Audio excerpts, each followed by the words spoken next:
Hello everybody, welcome to Also Rusty Buckets, or as you may soon learn to know it, that was a weird way of phrasing it, the Rusty Recap, because the audio of these videos from now on is going to be over on audio platforms like Spotify and Apple Podcasts, I guess.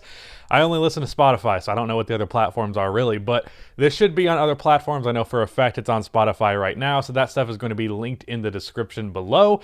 So go check it out there, listen to it. That would be much appreciated. Or, of course, you can just watch it here. So today I'm going to be covering Game 3 of Bucks versus Heat. Subscribe to the channel if you have not already, and drop a like on this video. Or if you're listening to this on audio and on Apple, like 5-star review, however the fuck it works.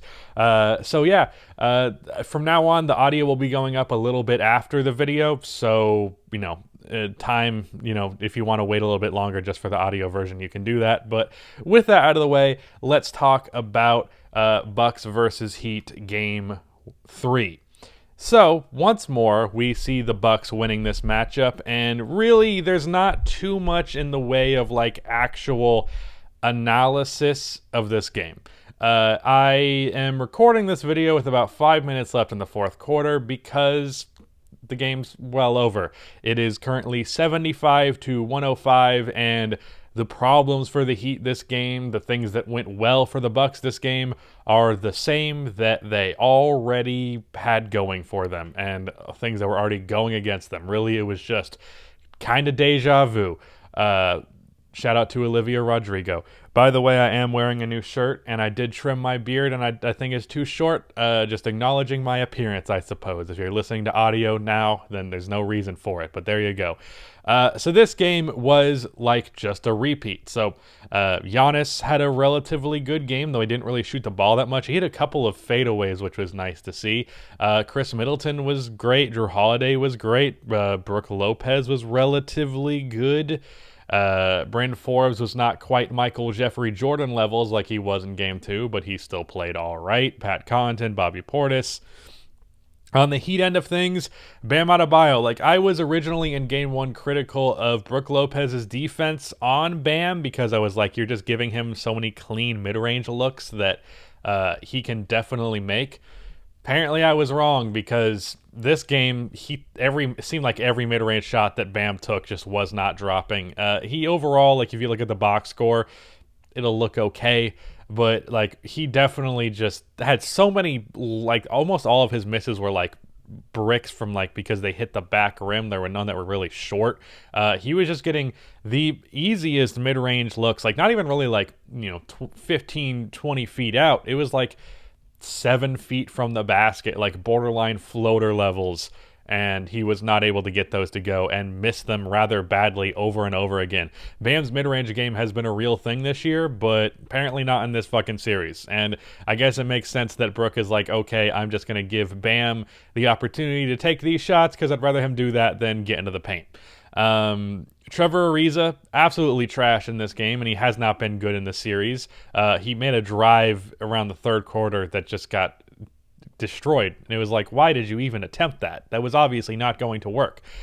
Jimmy, this is, I guess, technically his best game of this series, which is really sad because you look at the box score, 19, 8, and 6 on 41% shooting.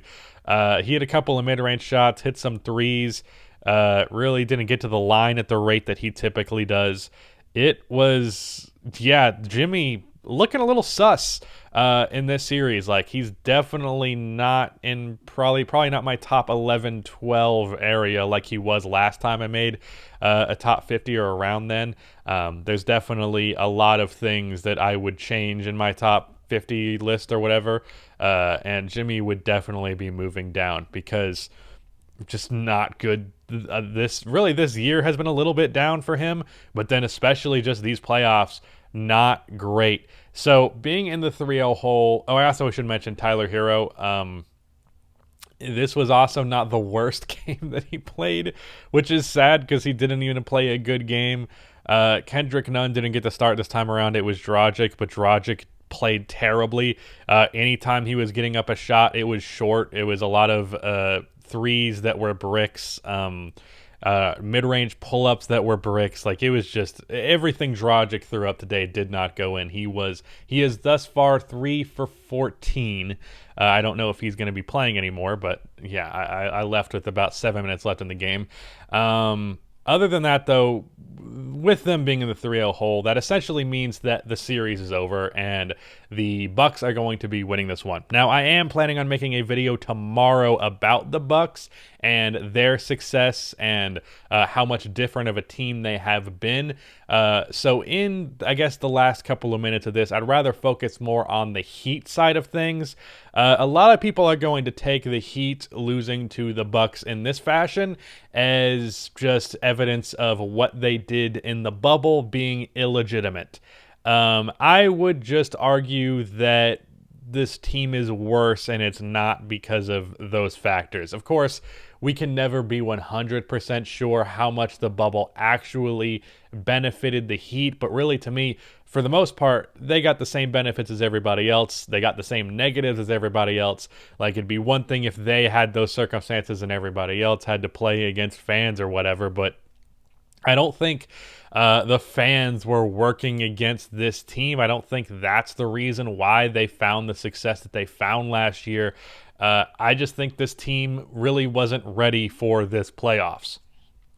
Now, the Heat have been injured pretty much all year, which has not helped in terms of their actual chemistry being built up and ready. But to close the year, they did look a lot better and looked like they were getting back in the form of what they were last time. So there was reason to be hopeful. But I will say overall, the supporting cast this year has not been the greatest. Trevor Ariza is fine, but like Jay Crowder was so much better as this team's power forward, especially for the wall defensive scheme they used against Giannis last year, which they haven't even, it doesn't even appear to me like they've tried it versus him. But also at the same time, like, Giannis had 17 points in this game. He doesn't even really need to score. Like, that's how down bad the Heat are, because even if the Heat are playing okay defense and even good defense sometimes, which they have done in stretches, their offense is fucking pitiful. Like, Jimmy's ability to get downhill is just completely cut off by the fact that Giannis is guarding him a lot of the time and Brook Lopez is waiting for him in the paint. Like, getting to the basket, Jimmy has struggled with that quite severely in this series. He's not been able to get to the rim. A lot of mid-range pull-ups. There's a reason why he shot like 9 threes in game 1. I think something like that in game 2. Like, he was just not able to get the shots that he wants versus this Bucks defense. And that was really one of the biggest factors for their offense, because Jimmy going downhill is like the biggest go-to and reliable thing with the Heat offense. Bam Adebayo, I mentioned this year, mid-range jumpers have been more of a thing.